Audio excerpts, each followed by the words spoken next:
Hi everyone, it's Abby from Feather&Fossil Interior Design. Today I'm going to be showing you how to create cover lighting using Foyr Neo. I'm going to take my design and show you two different ways to add cover lighting. The first way is to use period coving and additional strip lights. I'm going to go to the catalogue and select a corner moulding option. I'm then going to use the vertical flip to change the position and to align to the corner of my room. I'm using the blue highlight to show me when it is snapped to the outer walls. Then I'm going to use a straight moulding option from the catalogue and adjust accordingly.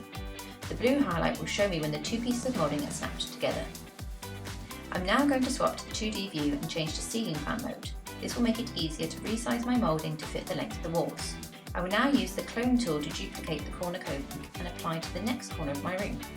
Again, I'm using the flip functions on the right hand side to suit the area of the room. I can then repeat the straight and corner moulding around the entire space. I'm now going to add a warm strip light from the catalogue below the moulding.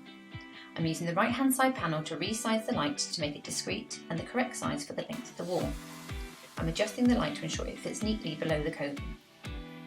Here is an example of how this will look in a render. The second option I'm going to show you is using a catalogue ceiling design with a warm light embedded. I'm going to add this to my design and again swap to the 2D ceiling fan mode. I'm going to adjust the piece using the resize function to ensure it fits the room neatly.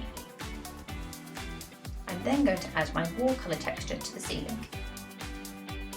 I'm now going to render this design by going to the top right corner.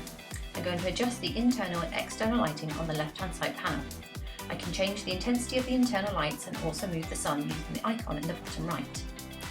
Then in the middle bottom of the screen I will click Get Preview. Once I'm happy with the design, I will click the Render, again bottom middle of the screen.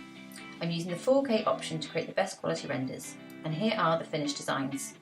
Thank you for watching, and don't forget to try Foyr's 14-day free trial. Click the link in the description below. See you in the next video.